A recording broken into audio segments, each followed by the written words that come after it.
आप सभी को टीचर सारथी चैनल में हार्दिक स्वागत है। इन सेशंस के थ्रू हम लोग क्या कंप्लीट कर रहे हैं, आपका कंप्लीट ईवीएस हो जाएगा थ्रू द एमसीक्यू के थ्रू। और ये जितने भी एमसीक्यू है सबसे बेस्ट ऑथेंटिक सोर्स है आपका एनसीईआरटी बुक के थ्रू। आप देखिए अभी जो केवीएस का एग्जाम हुआ एलडीसी का, उसमें जो ईवीएस का पोर्शन है मैक्सिमम क्वेश्चन आपका एनसीईआरटी से ही पूछा गया। तो आप एनसीईआरटी को स्किप किए आप कंप्लीट नहीं कर सकते ईवीएस का प्रिपरेशन। इससे पहले टोटल 5 पार्ट हो चुका है जिसमें हम लोग न्यूट्रिशन और एनिमल्स देख चुके हैं, उसका ऑब्जेक्टिव क्वेश्चन, प्लांट्स का न्यूट्रिशन का उसका objectives, component of food and food where does it come from. तो ये सारे कंप्लीट हो चुका है। और आज के सेशन में हम लोग देखेंगे क्रॉप प्रोडक्शन एंड उसका मैनेजमेंट, यानी कि फसल का उत्पादन और उसका प्रबंधन। इससे बहुत सारे क्वेश्चन आने के चांसेस है। और ये जितने भी अभी पोर्शन चल रही है, कौन सा थीम के अंडर चल रही है, आपका फूड थीम के अंडर ये सारे ऑब्जेक्टिव क्वेश्चन देखने को मिल रही है। तो हिंदी इंग्लिश को लेकर जो डाउट था उसको क्लियर कर दिया है कि कुछ कुछ चीज़ जो जिसका इंग्लिश से हिंदी में आपको दिक्कत हो रही है उसको हम लिख दिए यहाँ पर। तो पहला क्वेश्चन आपके पास कि which one of the following condition यानी कि स्थिति is not essential to grow maize, यानी मक्का के उत्पादन के लिए, जो मक्के होते हैं हम लोगों का, उसको उत्पादन के लिए कौन सा चीज़ जरूरत नहीं है, जिसका कोई जरूरत नहीं है। पहला कि हाई टेम्परेचर, दूसरा ह्यूमिडिटी मतलब होती है आर्द्रता, लो टेम्परेचर या रेनफॉल। तो आपका जो मक्का के उत्पादन के लिए ह्यूमिडिटी की कोई इसेंशियलिटी जरूरत नहीं है, यानी इसेंशियल मतलब कि उसके बिना हो ही नहीं सकता। तो विदाउट ह्यूमिडिटी भी मक्का का उत्पादन हो सकती है। क्वेश्चन नंबर 2 देखेंगे आप कि प्रोपोगेशन ऑफ जिंगर मतलब अदरक, प्रोपोगेशन मतलब संवर्धन।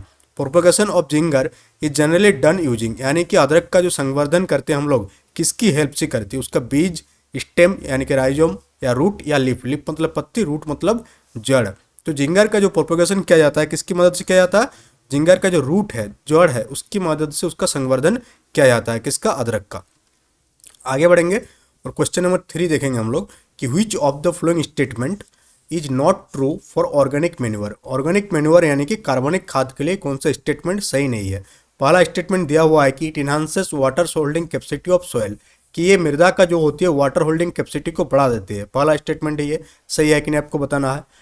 Option number B, statement B आपको दिया हुआ है कि it is a balance of all plant nutrition. जो ऑर्गेनिक मैन्योर होता है वो जितने भी प्लांट न्यूट्रिशन यानी कि प्लांट को जितने भी न्यूट्रिएंट्स की जरूरत होती है उसका एक बैलेंस फॉर्मेट है, ये भी आपको बताना है। ऑप्शन नंबर सी कि it provides humus to soil, कि सॉइल को ये ह्यूमस प्रदान करता है, या it improves texture of soil, कि आपका ऑर्गेनिक खाद जो है वो सॉइल का टेक्सचर को इम्प्रूव करते हैं। तो आप इसका आंसर बताएंगे चारों में से क्या होगा। तो पहली बात थी it enhances water holding capacity of soil, ये आपका सही है, ठीक है, ये वाटर होल्डिंग कैपेसिटी को बढ़ाती है सॉइल का। दूसरा, it is a balance of all plant nutrition, ये गलत है, यानी कि ये ऑप्शन आपका आंसर हो जाएगा 3 का बी। क्वेश्चन नंबर 4 हम लोग देखेंगे कि the term use for the process of separation of grains from चाप, यानी अनाज से भूसी अलग करने की पद्धति को क्या कहा जाता है। पहला ऑप्शन है आपका सीविंग यानी कि छानना प्रक्रिया, ऑप्शन सी है विनोइंग यानी कि फटकना। तो इसका जो आपका आंसर हो जाएगा क्या हो जाएगा, थ्रेसिंग, यानी कि हम लोग अनाज से भूसी को अलग करने की जो प्रक्रिया, जो पद्धति है उसको हम लोग क्या बोलते हैं, थ्रेसिंग बोलते हैं। तो इसका आंसर क्या हो जाएगा आपका, थ्रेसिंग। अब यहाँ पर आपका 4 स्टेटमेंट दिया गया है और आपको पूछा गया है कि choose the combination of statement which indicate the need to irrigate crops, कि हम लोग जो फसल होती है फसल को सिंचाई करने की आवश्यकता क्यों है, उसका स्टेटमेंट या 4 स्टेटमेंट से कोई कुछ स्टेटमेंट होगा जिसका एक गुड डेफिनेशन होगा, आइडियल डिस्क्रिप्शन होगा, वो आपको बताना है। पहला आपका है कि seeds require moisture for germination, यानी कि अंकुरण के लिए बीज को किसकी जरूरत होती है, मॉइस्चर की जरूरत होती है। तो ये सही है, इसके लिए हम लोग क्या करते हैं, इरिगेशन करते हैं। सेकंड नंबर पूछा गया कि plants can absorb nutrients mostly in dissolved form, plant जो होती है mainly most in the form, यानी अधिकतर समय क्या होती है, जो न्यूट्रिएंट्स होती है वो ऑब्जर्व कर सकते हैं बेहतर तरीके से डिसॉल्व्ड फॉर्म में। तो ये भी आपका सही हो जाएगा स्टेटमेंट कि हम लोग इरिगेट करते हैं क्रॉप्स को, यानी कि फसल की हम लोग सिंचाई करते हैं। थर्ड हम लोग देखेंगे स्टेटमेंट कि irrigation protects crops from both Frost and hot air currents, कि इरिगेशन से जो पाले होती है और हॉट एयर करंट जो बहती है, गर्म से उसको है, उसको क्या करती है, उससे रक्षा करती है। 4 आपका स्टेटमेंट है कि इरिगेशन इम्प्रूव सॉइल टेक्सचर, कि इरिगेशन से सॉइल टेक्सचर को क्या करती है, इम्प्रूव करती है। तो ये 3 और 4 नहीं करती है, आपका आंसर हो जाएगा ऑप्शन नंबर 1 एंड 2, यानी कि ऑप्शन नंबर ए आपका सही आंसर हो जाएगा। चलिए अब हम लोग देखेंगे और कि which of the following tools would be a farmer use to remove weeds. Weeds मतलब खरपतवार, जब आप कोई धान का पौधे उगाते हैं तो उसके साथ खरपतवार भी उगाते हैं, जो कि हम लोग की जरूरत का चीज़ नहीं होती है। तो उसको हम लोग क्या कर देते हैं, हटा देते हैं। तो उसको हटाने के लिए कौन सा टूल का इस्तेमाल होती है, ये पूछा गया। तो उसके हटाने के लिए हम लोग किसका, फावड़ा का इस्तेमाल करते हैं, जिसे इंग्लिश में हो बोलते हैं। तो नेक्स्ट क्वेश्चन देखें, question number 7। Which of the following is not true for fertilizers, यानी कि फर्टिलाइजर्स मतलब उर्वरक, यानी कि पौधे का उत्पादन को बढ़ाने के लिए हम लोग किसका इस्तेमाल करते हैं आज के डेट में, फर्टिलाइजर्स यानी कि उर्वरक का उत्पादन करते हैं, यूज करते हैं। तो विच of the following is not true, कौन सा सही नहीं है उर्वरक से रिलेटेड कथन। पहला है कि आपको दे इंक्रीज द यील्ड, कि ये यील्ड को इंक्रीज कर देता है। तो सही में उर्वरक से हम लोगों का खाद्य पदार्थ के उत्पादन में वृद्धि होती है, तो ये ऑप्शन तो नहीं होगा।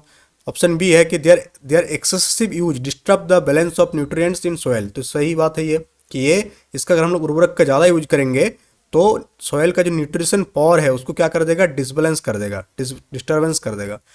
ऑप्शन सी है कि they are generally use in small quantity, कि उसको बहुत ही कम मात्रा में यूज किया जाता है। तो ऐसा कोई बात नहीं है, जिसका जो मर्जी वो यूज करते हैं। तो जो कोई कोई इसको कम क्वांटिटी में यूज करते हैं, कोई इसको लार्ज क्वांटिटी में भी यूज करते हैं। They are environment friendly, option D environment friendly. तो आपका आंसर हो जाएगा कि ये जो फर्टिलाइजर होती है वो इन्वायरमेंट फ्रेंडली नहीं होता है। तो दिस इज नॉट ट्रू, ये क्या होता है, इन्वायरमेंट को अफेक्ट करती है। तो 7 का आंसर क्या हो जाएगा, ऑप्शन नंबर डी इसका सही उत्तर हो जाएगा। क्वेश्चन नंबर 8 आप देखेंगे कि given below are statement about harmful effect of weeds.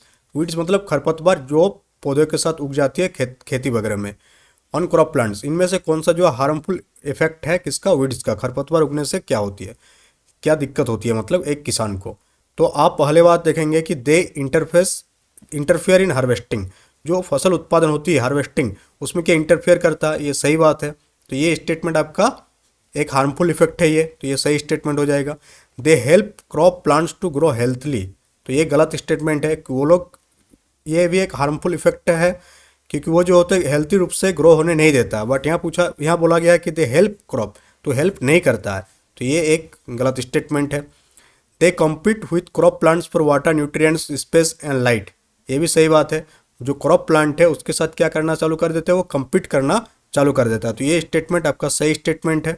They affect plant growth, सही बात है, प्लांट के ग्रोथ को क्या करती है, वो अफेक्ट करती है। तो इस प्रकार से इसका आंसर हो जाएगा ए नंबर, यानी कि statement one, statement third and statement 4 is correct regarding this question. Question number 9 हम लोग देखेंगे कि the process of loosening and turning of soil is called, the process of loosening and turning of soil is called, यानी कि soil को जो हम लोग लूज करते हैं, टर्निंग करते हैं, उस प्रोसेस को हम लोग क्या कहते हैं। तो उस प्रोसेस को हम लोग डिगिंग यानी कि खोदते हैं, डिगिंग एंड विनोइंग बोलते हैं। क्या बोलते हैं, digging and winnowing. Question number 10 है कि the monsoon season in our countries during the month, हम लोगों का जो देश है उसमें मानसून सीजन कब से कब तक चलती है। तो इंडिया में जनरली मानसून सीजन जो होती है नवंबर टू मार्च चलती है। कब, नवंबर टू मार्च चलती है। क्वेश्चन नंबर 11 देखेंगे हम लोग कि the system of irrigation where in water is supply drop by drop, यानी बूंद बूंद से हम लोग इरीगेशन जब करते हैं, drop by drop irrigation near the root of the plant, जब प्लांट के रूट के नियर में हम लोग ड्रॉप बाय ड्रॉप इरीगेशन करते हैं तो उसको क्या बोलते हैं। तो उसको हम लोग बोलते हैं कौन सा, ड्रिप सिस्टम। कौन सा इरीगेशन का कौन सा सिस्टम, ड्रिप सिस्टम। हम लोग कुछ और इंपॉर्टेंट क्वेश्चन को देखेंगे जो एग्जाम पॉइंट ऑफ व्यू से इंपॉर्टेंट है। तो क्वेश्चन नंबर 14 आपका कॉन्सेप्ट को क्लियर करने के लिए बेहतर होगा। देखिए इसमें आपको ट्रू एंड फॉल्स बताना है। तो पहला स्टेटमेंट क्या है कि यूजिंग गुड क्वालिटी सीड, यानी कि अच्छे प्रकार के जो बीज का उपयोग करके, is the only criteria to get high yield. High yield पाने के लिए क्या एक अच्छे बीज के यूज करना पर्याप्त है। तो अच्छे बीज के यूज पर्याप्त नहीं है, क्योंकि इसके अलावा जो होते हैं हम लोगों को अप्रोप्रिएट एग्रीकल्चरल प्रैक्टिस, टेम्परेचर वगैरह, पानी वगैरह की भी जरूरत होती है। तो खाली अच्छे क्वालिटी का बीज ले लेने से आपका हाई यील्ड नहीं हो जाएगा। तो ये स्टेटमेंट क्या है, फॉल्स स्टेटमेंट है। बी नंबर देखेंगे स्टेटमेंट बी कि growing different crops in different season in the same field will deplete the soil of nutrients. तो ये स्टेटमेंट गलत है, ये भी फॉल्स है, क्योंकि अगर हम लोग अलग अलग क्रॉप का इस्तेमाल करेंगे, अलग अलग फसल का इस्तेमाल करेंगे डिफरेंट डिफरेंट सीजन में, तो इससे जो सॉइल का न्यूट्रिएंट्स जो होते हैं ना उसमें इनरीच होती है, क्या होती है उसमें, इनरीच होती है अगर अलग अलग। बट अगर एक ही प्रकार के फसल का उत्पादन एक ही भूमि पर मैक्सिमम टाइम करेंगे तो उससे वो कम होती है। तो ये स्टेटमेंट फॉल्स है। All crop plants are sown as seeds in the field, all crop plants are sown as seeds in the field, ये भी गलत है कि जितने भी क्रॉप प्लांट है सबको एज ए बीज हम लोग नहीं बोते, कुछ कुछ का पौधे भी बोते हैं हम लोग। Cells of root nodules of leguminous plant fix nitrogen. तो ये क्या हो जाएगा, cells of root nodules of leguminous plants fix nitrogen. तो ये आपका एक गलत हो जाएगा, सेल्स ऑफ रूट नोड्यूल्स गलत हो जाएगी। राइबोसोम जो होती है, जो सेल के रूट में प्रेजेंट होती है, जो राइबोसोम होती है, जो वो क्या करती है, फिक्स करती है उसका नाइट्रोजन का। तो ये भी आपका फॉल्स स्टेटमेंट हो जाएगा। फिर है कि freshly harvested grains must be dried before storing. तो ये सही है, उसको क्या करना चाहिए हम लोग को, बढ़िया से सूखा लेना चाहिए, उसके बाद हम लोग को उसको स्टोर करना चाहिए। फिर पूछा गया कि during which months farmer grow mustard, यानी कि सरसों का जो खेती है उगाते हैं कब, एक इंडिया में सरसों की खेती कब किया जाता है। तो इंडिया में जनरली अक्टूबर टू मार्च महीना के बीच में सरसों की खेती किया जाता है, अक्टूबर टू मार्च महीने के बीच में सरसों की खेती किया जाता है। फिर हम लोग देखेंगे कुछ, हाँ ये कॉलम वाला क्वेश्चन देखेंगे हम लोग, ठीक है। चलिए, कॉलम वाला में दो कॉलम दिया गया है और एक दूसरे को आपको मिलान करना है। सबसे पहले सिकल दिया है, तो सिकल किसके साथ कनेक्टेड है, तो सिकल जो आपका हार्वेस्टिंग के साथ कनेक्टेड है, किसके साथ, हार्वेस्टिंग, वन का सी हो जाएगा आपका। हो यानी कि आपका जो फावड़ा, फावड़ा को हम लोग किस में यूज करते हैं, फावड़ा को हम लोग किस में यूज करते हैं, तो फावड़ा को हम लोग फ्लोइंग, यानी हल जो खेत जोतते हैं उस टाइम हम लोग फावड़ा का इस्तेमाल करते हैं। फिर सीड ड्रिल, सीड ड्रिल का इस्तेमाल हम लोग कब करते हैं, बोने में, तो सोइंग में इस्तेमाल करते हैं सीड ड्रिल। स्प्रिंकलर, स्प्रिंकलर का इस्तेमाल किस में करते हैं हम लोग, सिंचाई में स्प्रिंकलर का इस्तेमाल करते हैं, यानी कि इरिगेशन। और कुछ क्वेश्चन देख लेते हैं जो इस चैप्टर में इंपॉर्टेंट है। तो ठीक है, इसमें कुछ दिया गया है यहाँ पर आपका, खरीफ फसल एंड रबी फसल का आपका नाम लिखना है।